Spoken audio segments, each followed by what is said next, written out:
need to tell you about a Tuesday. Not a dramatic Tuesday. It's not a Tuesday where anything exploded or collapsed or announced itself as the moment everything changed. It looked from the outside like the most ordinary Tuesday imaginable. I woke up, made coffee, sat at the kitchen table, and I made one decision. That decision is the reason I'm sitting here talking to you right now, instead of still sitting at that table watching our life slowly come apart at the seams. I'm going to tell you what it was, but I need to tell you what came before it first. Because the decision only makes sense inside the context of what we'd been living in for the 2 years leading up to it. And because if I just tell you the decision without the context, it sounds like a bumper sticker. And bumper stickers don't change anything. What I'm about to tell you changed everything. First, let me tell you about the 2 years. We weren't always broke. That's the part that makes it complicated. That's the part that adds a specific flavor of shame to financial collapse that people don't talk about enough. The before.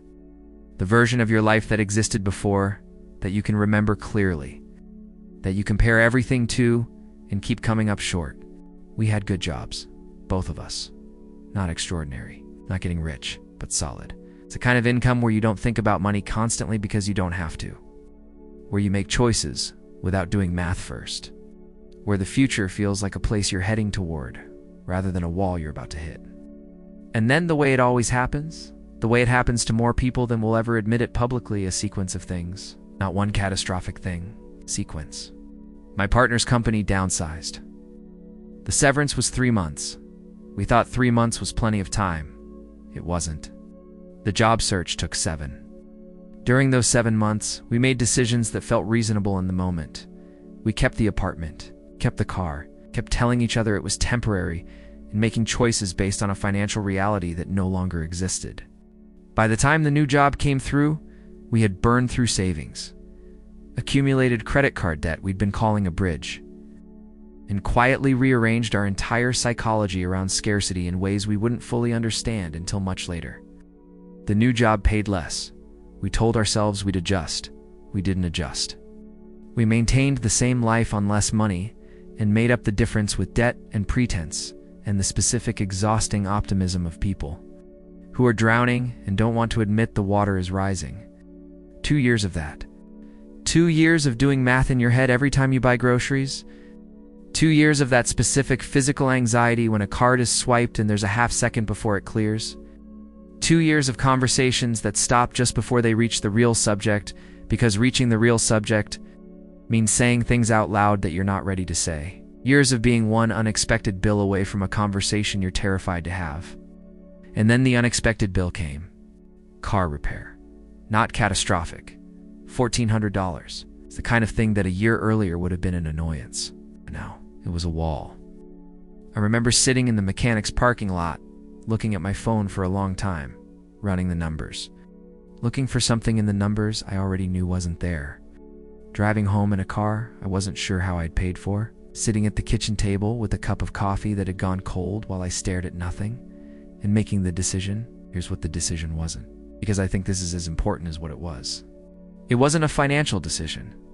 Not at its core. We've been making financial decisions for 2 years. Cutting this, moving that, juggling these, deferring those. Financial decisions operating inside a framework that was broken. You can optimize a broken system forever and it stays broken. It wasn't a practical decision about money or jobs or debt or budgets or any of the concrete things that were objectively, measurably wrong with our situation. It was a decision about how I was going to see things. Specifically, I decided to stop seeing our situation as something that was happening to us. That sounds like therapy language. I know how it sounds. I'm not a therapy person particularly. I'm a practical person. I like things that work, and I'm skeptical of things that sound like they should be on a motivational poster. But I need to tell you what I actually mean, because what I mean is more concrete than it sounds. For 2 years, I had been experiencing our financial situation as weather. That's the only way I can describe it accurately. The way you experience weather. Something external. Something that arrives and surrounds you, and that you navigate and endure and wait out. Something that happens to you rather than something you participate in creating. This was not entirely wrong. Some of what happened to us genuinely happened to us. The job loss wasn't chosen. The market conditions weren't chosen. Some of the sequence was legitimately outside our control. But I had extended that logic, the logic of things happening to us, far past the things that were actually outside our control, and applied it to everything, including the decisions we made, including the habits we maintained, including the story we told ourselves about who we were and what was possible. When everything feels like whether you stop making decisions, you just try to stay dry. The thing about staying dry is it takes all your energy and gets you nowhere. The decision I made at that kitchen table on that ordinary Tuesday was to stop treating our life like weather. To look at the actual situation, not the story about the situation, not the version with all the reasonable justifications and legitimate external factors, the actual situation. And to ask one question: what is the one thing, right now, today, that I can do differently, that I have been choosing not to do? Not the 10 things, not the complete overhaul. One thing. The one thing I'd been avoiding most consistently. The one thing that sat at the center of all the other avoidance. The answer came immediately. And it embarrassed me, because it was so simple, because it had been sitting there the whole time. It never, in 2 years of financial stress, in 2 years of quiet drowning, sat down together and looked at the real numbers. Not the approximate numbers, not the general sense of things. The real numbers. Every account, every debt, every subscription. Every dollar going out and every dollar coming in, written down in one place, looked at directly, together, at the same time. We had been managing our finances the way you manage a chronic pain you've decided isn't worth treating. Working around it, accommodating it. It's pretending it's smaller than it is, because looking at it directly means accepting how serious it actually is. The decision I made was to stop doing that. That night I told my partner we needed to sit down and look at everything. Not to fight about it, not to fix it that night, just to look at it. Together. Directly.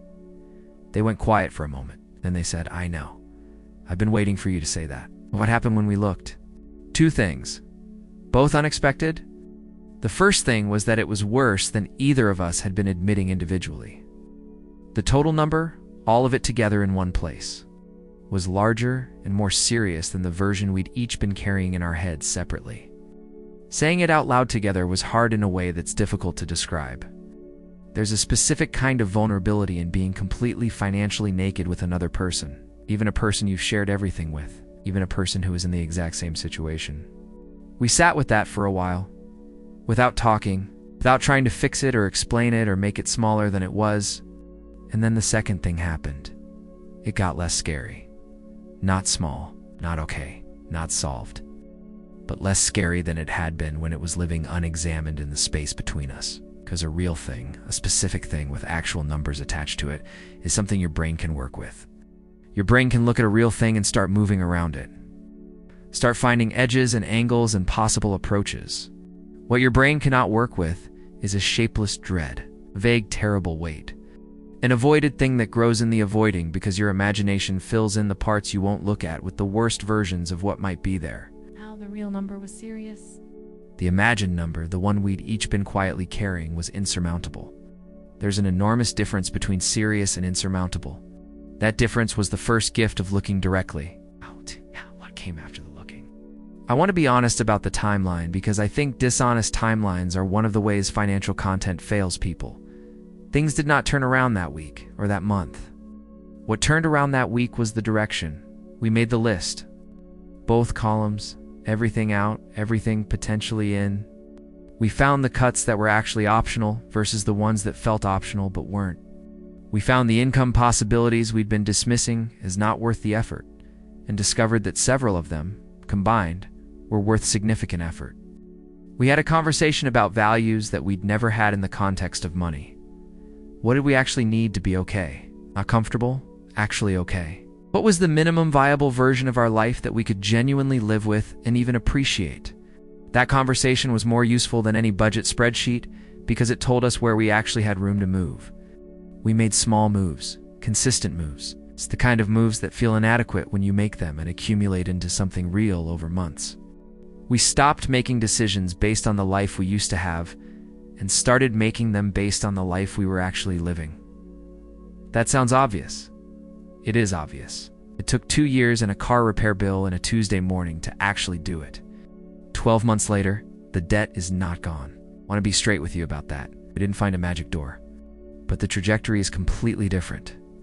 The debt is going down instead of up. The buffer between us and the next unexpected bill exists now and grows a little every month. The math in our heads has stopped. The anxiety when a card is swiped has stopped. Conversations that used to stop just before the real subject now go all the way to the real subject because we've already looked at it directly and it no longer has the power that unexamined things have. We sleep differently. That's the thing I notice most. We sleep like people who know exactly where they stand rather than people who are afraid to find out. The one decision. I told you at the beginning this was about one decision, and I want to come back to that because I mean it precisely. It's the practical steps that followed the list, the cuts, the additional income, the conversations. Those were all important. But they were downstream of the decision. It could only happen because the decision happened first. The decision was to look directly at the thing I had been treating like weather. To stop waiting for conditions to change and to change what I could change. To ask, not what's happening to us, but what are we doing? And what could we do instead? Starting today with what we actually have. That question, asked honestly, changes everything. Not immediately, not dramatically, not in the way that makes good television, on the slow, real, lasting way that actually matters. I don't know what your Tuesday looks like. I don't know what number you're carrying in your head that you haven't said out loud yet. What conversation you keep stopping just before the real part. What thing you've been treating like, whether that might actually be something you have more power over than you've been willing to believe. But I know what it feels like to sit at a kitchen table with cold coffee and a decision that needs making. And I know the difference between the side of that decision I lived on for 2 years and the side I'm on now. The distance between those two sides is not as far as it feels from where you're sitting. It starts with one question. What is the one thing I can do differently today that I have been choosing not to do? Sit with that, the answer will come. It always does. See you in the next one.